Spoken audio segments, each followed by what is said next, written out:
Samuel Setier, bonjour. Bonjour, merci de votre invitation.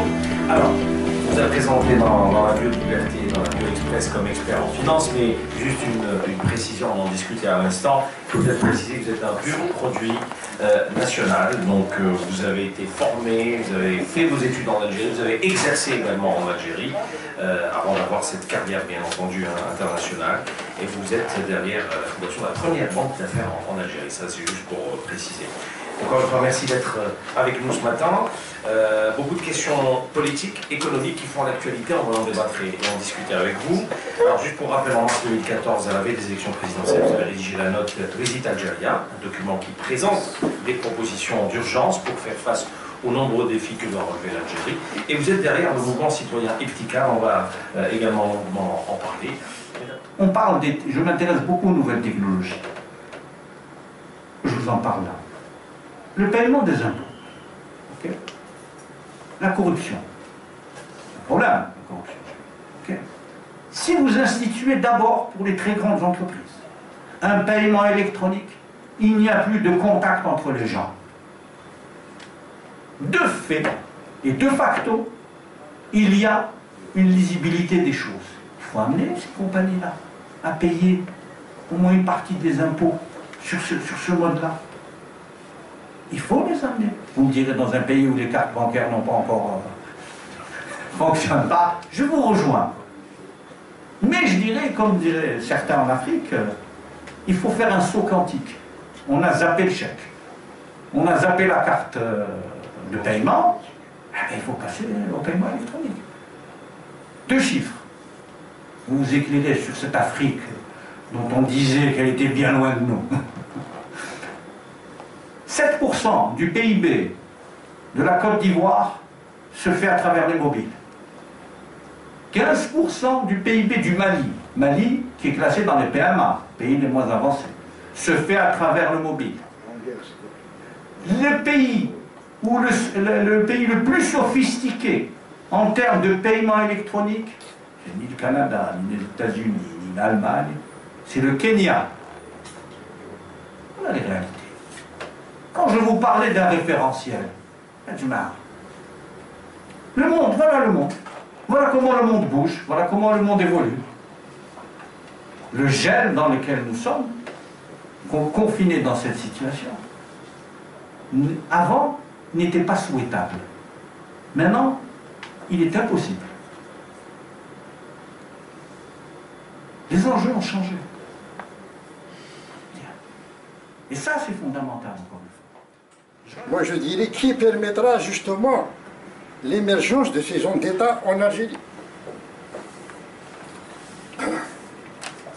La dernière, bien sûr, ça c'est un constat personnel.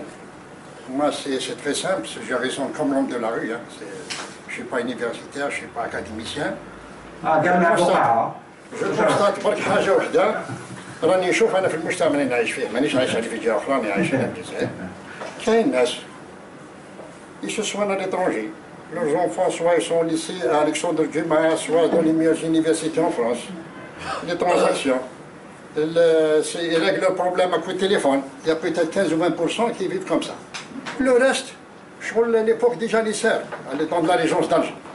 براني برا ماهوش كولوكلي ولا ماهوش تركي الله يسهل عليه يبي بني يتغلبوا برا هز شكاره وروح تبات على روحك برا هذا هو الكونستات اللي فيه بارك الله فيك.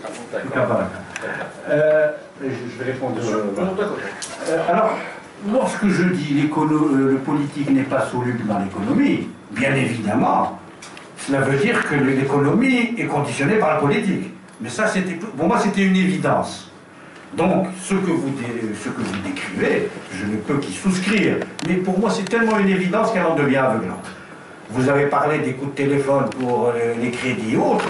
Je parlais tout à l'heure, parfois je suis un peu subliminal, mais je ne peux pas tout dire de façon claire, on passerait des heures. Lorsque je dis les compagnies publiques, entre autres, mais c'est aussi valable pour le privé, hein, qu'on soit bien clair. Hein. Coup de téléphone, moi, j'ai monté la première banque d'affaires en Algérie en 2000. Et je m'entends avec la Banque mondiale,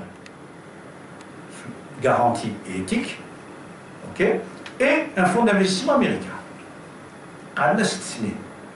Comment voulez-vous lutter quand vous proposez des montages financiers hein, et vous les chauffez? Vous êtes bien gentil. Ça n'a été le bon cas, il me donne les drames. Je trouve que ça va, c'est mal. Vous voyez? Donc, les méthodes et les procédures, malheureusement, pas tout le temps, parce qu'il faut dire aussi, et je reviens sur quelque chose, nous avons des hommes intègres et des hommes qualifiés. Heureusement d'ailleurs. Voilà. Et parce que souvent, je veux dire, c'est pas une question de dénigrement, c'est pour ça que la question des hommes m'importe peu d'une certaine façon. Ce qui m'intéresse, c'est un système. Vous savez, lorsque vous entravez l'honnêteté, la probité et l'intelligence, que pouvez-vous attendre? Deuxièmement, sur les hommes d'État. C'est bien cela. Comme je le disais, le révélateur, c'est la situation. Je suis convaincu qu'il en existe. J'ai dit ils sont rares. Je n'ai pas dit qu'ils n'existent pas. Et, comme diraient les Allemands, le diable se niche dans les détails. Donc je vous dis qu'ils existent. Malheureusement, on revient à une question qui est pour moi fondamentale, c'est la sélection des élites. Quand vous aurez comme critère l'allégeance, la médiocrité, qui émerge, et le contrôle. Si vous n'êtes pas contrôlable, dans le mauvais sens du terme, bien évidemment, voilà. Alors parfois, il y a quelques têtes qui échappent, mais ils n'échappent pas longtemps. Ils sont vite repris. Ça ne dure pas. Voilà. Le troisième point, excusez-moi. Oui, ceux qui se... Le droit d'user et d'abuser pour une caste bien déterminée. Je vous ai parlé de la pédagogie de l'exemple. C'est maintenant bien privé, il faut le dire. Hein, pourquoi j'ai parlé de l'intérêt général en opposition à l'intérêt particulier? C'est bien pour illustrer ce que vous dites. Quand je dis qu'il n'y a que l'État qui peut faire cela, aujourd'hui dans les systèmes politiques, parce que, attendez, il faut aussi briser la question de la spécificité algérienne. Nous faisons partie du monde, nous avons un référentiel mondial, nous sommes construits comme un État-nation, nous voulons ainsi, nous avons un État calme, on ne peut pas bricoler autre chose. Donc les grands concepts peuvent s'utiliser. Et celui de l'intérêt général, c'est celui, je dirais, qui est fondamental. Vous retournez au texte je dirais, du congrès de la Chouma, mais ceux qui ont structuré politiquement cette vision de l'avenir, pour la petite histoire, puisque je vous parlais un peu de ça. Croyez-vous une seule seconde que ceux qui se sont réunis en 1954 pour lancer la révolution, hein, on ne les a pas pris pour des doux rêveurs? Vous parlez d'un système qui... Vous présentez. Pardon. Yes, Hallas, liberté. Vous parlez d'un système qui... la fin d'un système qui n'a plus les moyens de se régénérer. Est-ce que dans l'état actuel des choses, l'émergence d'une élite, c'est-à-dire pour arriver à ce changement, peut se faire dans le calme, dans la sérénité, ou bien ça ne peut qu'émerger dans la casse? Une deuxième question, vous parlez d'état stratège, de la régulateur, etc. Est-ce que l'Algérie aujourd'hui a une bourgeoisie qui peut se substituer à l'état productif? Une bourgeoisie. Est-ce que les patronats algériens ont les attributs d'une bourgeoisie qui peut créer de la richesse et mener des travaux? Alors, ça passe ou ça casse? Oui, voilà, ça me revient. Écoutez, la question donc, de la transition pacifique, c'est ça que vous posez comme question. Je la souhaite de tous mes voeux. Je dis bien, je la souhaite de tous mes voeux. Est-elle possible dans un pays qui a fonctionné qu'avec des ruptures? Vous savez, pour qu'il y ait une transition pacifique, il faut qu'il y ait des gens qui se disent c'est bon, on part. On revient à la question d'homme d'État. Sans aller jusqu'au boutisme, on s'en fout. Hein, c'est une position. Soit on est un véritable homme d'État et on a conscience qu'effectivement l'Algérie a besoin d'un véritable changement, d'un aggiornamento, d'une véritable révolution copernicienne d'une certaine façon, pour avancer. Je ne sais pas si ailleurs, en haut, on réfléchit ainsi. Et de ma part, je suis vraiment dubitatif. Je l'espère, mais j'en suis pas convaincu. Voilà. Maintenant... Donc il faut casser des œufs pour faire une omelette. Non, je ne le ferai pas. Si je dis ça, ça veut dire que je suis cynique. Sincèrement, j'appelle. Vous savez, un homme d'État, c'est quelqu'un qui sait où il se situe dans l'histoire de son pays, dans l'histoire mondiale. Je veux dire, il faut prendre en compte qui nous sommes. Quelle rupture aujourd'hui se fait dans la démocratie par les urnes, par tout ça? Moi, je veux bien. Moi, je suis le premier partisan de ça. Je suis contre l'histoire de dire pour faire une omelette, il faut casser des œufs. Là, ça, c'est du cynisme. Non. Mais je dis, moi, je veux bien. Yallah, chiche. Mais c'est pas moi, c'est pas vous, excusez-moi, hein, qui avons les termes de l'équation. C'est ça le problème qui se pose à nous. Maintenant, sur la question de la bourgeoisie, et bon, terme très générique, la bourgeoisie, hein, parce qu'il y a deux bourgeoisies. Il y a une bourgeoisie de rente, mais ça c'est un concept, encore une fois, tiré de l'histoire de la sociologie et tout. Il y a une bourgeoisie de rente et une bourgeoisie de profit. Bourgeoisie de profit, c'est quoi? C'est une bourgeoisie qui travaille, qui est dans le labeur, qui est dans l'accumulation, qui construit. C'est une des parties de la bourgeoisie qui a fait la révolution industrielle à l'heure.